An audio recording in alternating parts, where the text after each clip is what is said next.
LeBron, how do you keep up the prime performance at the age of 39 years old? Because I run on hydrogen. What? Can you tell us more about it? Hydrogen, atomic number one. It consists of one proton and one electron. It is the lightest and most abundant element in the universe. Highly reactive, forming compounds with most elements. It acts as a reducing agent in chemical reactions. You can see them in the redox and Bronsted and Lowry equations. Henry Cavendish, a British scientist, identified hydrogen gas by reacting hydrochloric acid with zinc in 1766. He termed it inflammable air due to its highly flammable nature. That's why I went to Miami Heat to not waste my peak explosive performance. Antoine Lavoisier later named it hydrogen, derived from the Greek words hydro, water, and genes, creator. Handling the highly flammable gas posed risks, and early experiments had to be conducted with caution. I guess that's why I have so many haters. The process of electrolysis, discovered by William Nicholson and Anthony Carlisle in 1800, became a primary method for producing hydrogen. By passing an electric current through water, they were able to split it into hydrogen and oxygen. What does that have to do with your performance? Hydrogen's properties were soon explored for practical uses, such as in balloons for flight due to its lightweight. Same reason I jumped so high. It was also integrated to the development of industrial processes, like the Haber-Bosch process for ammonia production. Hydrogen fuel cells provide a renewable energy source, reducing reliance on fossil fuels and contributing to cleaner air and reduced greenhouse gas emissions, which made my game sustainable. It is versatile, like me.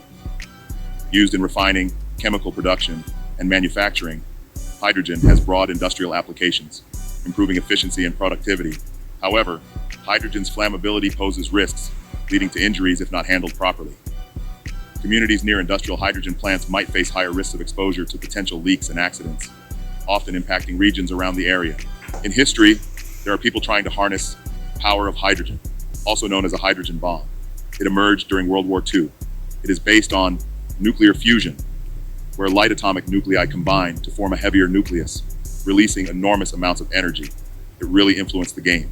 Other super teams, including the United Kingdom, France, and China, developed their own hydrogen bombs during the Cold War. This proliferation increased global tensions and the risk of nuclear conflict. Several countries maintain hydrogen bombs in their arsenals, and these weapons continue to play a role in national security strategy. LeBron, you're just lying right now. I'm not. As a key player like me, hydrogen could lead to significant societal changes by reducing carbon footprints and promoting sustainable development. To the environment, hydrogen fuel cells produce water as a byproduct, significantly reducing greenhouse gas emissions compared to fossil fuels. Hydrogen can be produced using renewable energy sources, enhancing their use and integration into the energy grid.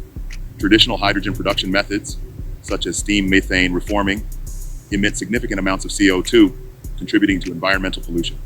The transition to green hydrogen, produced using renewable energy, promises a low-impact, sustainable energy source, further reducing environmental degradation.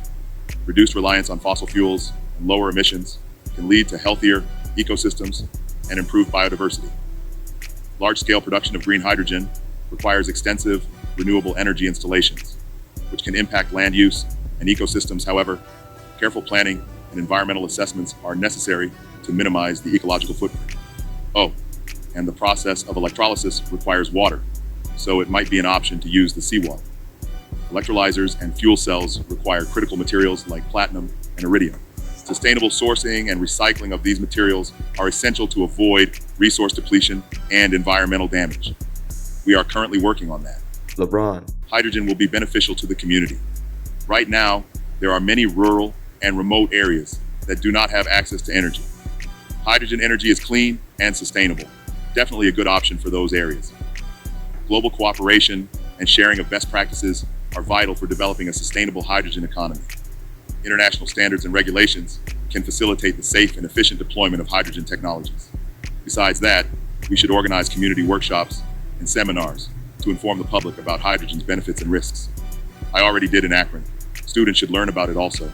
Integrating hydrogen-related topics into school science curricula to educate young students about sustainable energy would do the job. Using my influence, we can also launch awareness campaigns using social media, local newspapers, and community boards to spread information about hydrogen's potential and safety measures. Then how are you still balding with that advanced technology?